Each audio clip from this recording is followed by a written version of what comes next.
Hola, ¿qué tal, mis amados hermanos? Espero se encuentren muy, pero muy bien.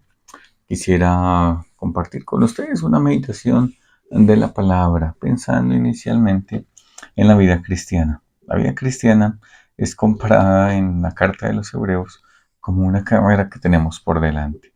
Y si pensamos y meditamos en el tema físico, en el tema del atletismo, de pronto en el tema deportivo, nosotros nos percatamos y nos damos cuenta de los avances tecnológicos que hay en estas disciplinas, ya sea olímpicas o disciplinas deportivas. Si miramos, por ejemplo, los nadadores emplean unos trajes especiales, vestidos de baño supremamente licrados, ajustados al cuerpo, tienen en cuenta la aerodinámica del cuerpo, el corte de las uñas, vellos en el cuerpo. Si miramos los atletas, usan trajes muy livianos en que tal vez el tema aerodinámico les ayude.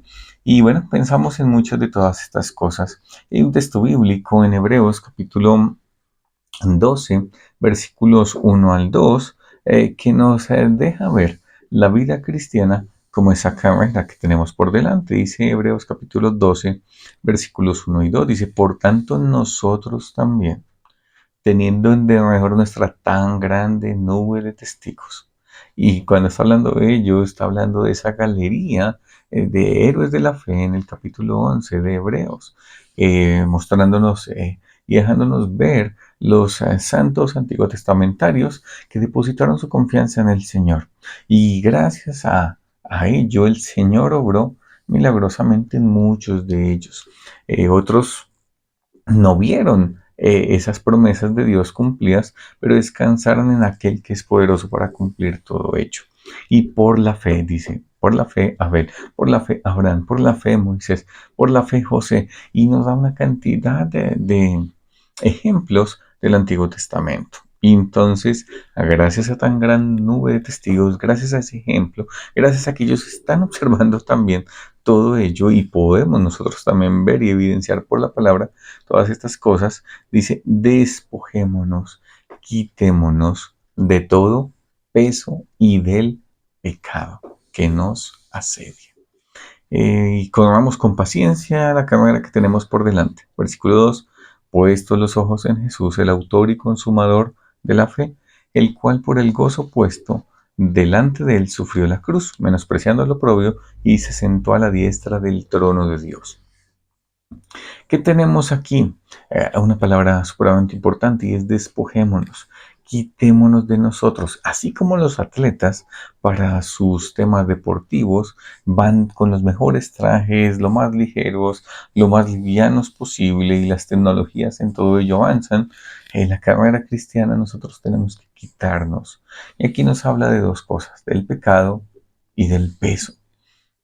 La palabra peso es la palabra onco. No suelo hablar mucho acerca de las palabras en griego, en hebreo, pero esa palabra onco está vinculado también a masa. No sé si de pronto tal vez lo asociamos con un tema médico cuando hablamos de oncología, ¿no? El estudio de las masas, cuando está hablando de estudio de tumores para determinar si son benignos, malignos, y son masas. Y la idea de onco aquí nos habla de un peso, algo que te hace hasta inclinar, como jibar, jorobar. Es algo que te estorba y te inclina.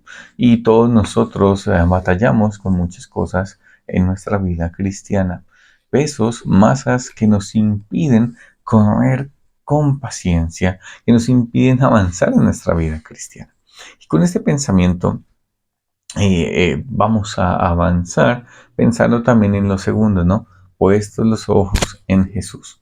Jesús es nuestro máximo ejemplo. Jesús es la meta de Dios de conformarnos a la imagen de Cristo. Y pensando en algunas cosas que son pesos que nos impiden, pero no necesariamente son pecados. ¿Qué cosas hay en nosotros que nos están impidiendo avanzar en nuestra vida cristiana? Y vamos a ir a un texto el cual vamos a examinar en estos próximos tiempitos que tenemos aquí por delante para poder conocer y confrontarnos frente a la palabra y darnos cuenta también de nuestra necesidad del Señor, necesidad de la gracia de Dios cada día en nosotros.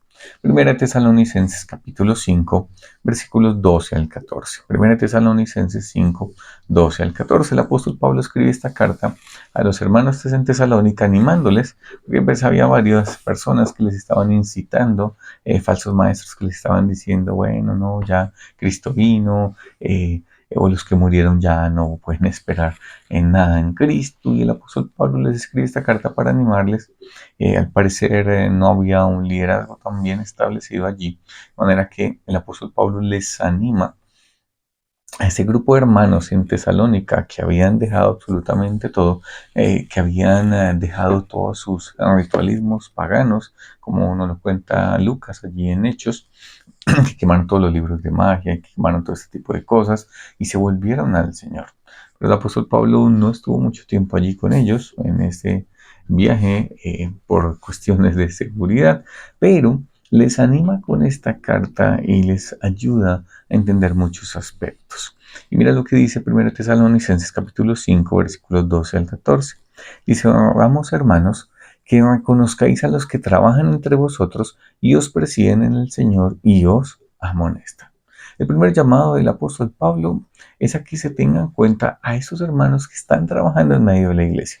El apóstol Pablo tenía una particularidad en sus primeros viajes misioneros en que iba, compartía el Señor, no se quedaba mucho tiempo, simplemente compartía algunos días de reposo, se quedaba algunos meses tal vez, y dejaba al grupo de hermanos. Después, al finalizar su viaje, regresa a las iglesias y empieza a establecer el liderazgo, viendo cómo van funcionando, cómo Dios va otorgando dones y cómo las personas también reciben ese llamado del Señor y también hacen una labor en medio de este grupo de hermanos. Y eso es lo que el apóstol Pablo les anima aquí. Reconozcan a los que trabajan entre vosotros, a los que presiden, a los que se ponen al frente, a los que lideran, a los que le llaman la atención, a los que están trabajando en medio de. Dice versículo 3, y que los tengáis en mucha estima y amor por causa de su obra. Tened paz entre vosotros. Y parte de ese primer llamado de atención aquí el apóstol Pablo es a reconocer a este tipo de hermanos. Pero me quiero detener mayormente en el versículo 14. Dice, también os rogamos, hermanos, que amonestéis a los ociosos, que alentéis a los de poco ánimo, que sostengáis a los débiles y que seáis pacientes para con todos. Y bueno, inicialmente vamos a hablar, dice esa primera parte del versículo 14. También os rogamos, hermanos, que amonestéis a los ociosos. Y aquí debemos ser confrontados y desafiados, ¿no? Desafiados en el sentido de entender primeramente nuestra responsabilidad mutua. Nota que el llamado aquí del apóstol Pablo no es en específico para el liderazgo de la iglesia, sino es un llamado para la misma iglesia. Notemos que el énfasis de todo esto es, hermanos, eh, tengan paz entre ustedes, tengan mucha estima, hagamos hermanos, y notemos que el énfasis es para una labor mutua del cuerpo de Cristo. Lo primero que vamos a entender es eso. En medio de la iglesia tenemos que cumplir estas funciones. Esas funciones en las cuales vamos a participar como cuerpo y vamos a ayudarnos mutuamente. Lo primero es aquí amonestar a los ociosos. ¿Qué es una amonestación? La amonestación nos habla de una advertencia, pero es una advertencia que enseña y que pone algo en la mente de esa persona, que advierte. Es alguien que eh, le hace pensar en las consecuencias de sus acciones, le advierte acerca de ello. ¿Y a quién debe amonestar? Y notamos aquí la otra persona es el ocioso. ¿Qué es un ocioso? La palabra nos da la idea de alguien que anda desordenadamente. Es un término militar y tal vez si tú prestaste servicio o estuviste en algún momento en un tema militar o te has dado o percatado de este asunto, sabrás que cuando se forman escuadrones en filas. Y el andar desordenadamente es aquella persona que está en fila, pero anda como torcido. Nos da la idea de una persona rebelde, una persona que no se sujeta a las autoridades, sino que anda como por su propia cuenta, no se alinea. Esa es la idea de un ocioso aquí, de la palabra que tenemos allí, ¿no? Y el apóstol Pablo da ejemplo y en esta carta les hace ver, bueno, yo andé ordenadamente entre ustedes. Yo les fui de ejemplo en trabajar, en servir a otros y les hace ver también todo ello. ¿M? Entonces, no necesariamente este ocioso que habla aquí es una persona que no la imaginamos en una hamaca con una pajita en la mano y que no quiere hacer nada. Sí, en una manera, una persona que no quiere hacer nada, que simplemente se la pasa tal vez en ocio, es una persona que anda desordenadamente. También podemos verlo de esa manera.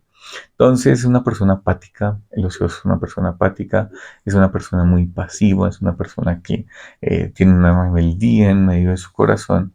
Y nos acordamos, ¿no? Tal vez de esas viudas allí en 1 Timoteo capítulo 5, a las cuales el apóstol Pablo les dice a Timoteo, le dice, esas viudas jóvenes que se casen, anímalas a que se casen, que tengan hijos, que se sujeten a sus maridos, para que no anden por ahí de entremetidas, ociosas, chismeando y hablando entre las casas lo que no deben. Entonces, ese es el primer llamado de atención y es también una confrontación, ¿no?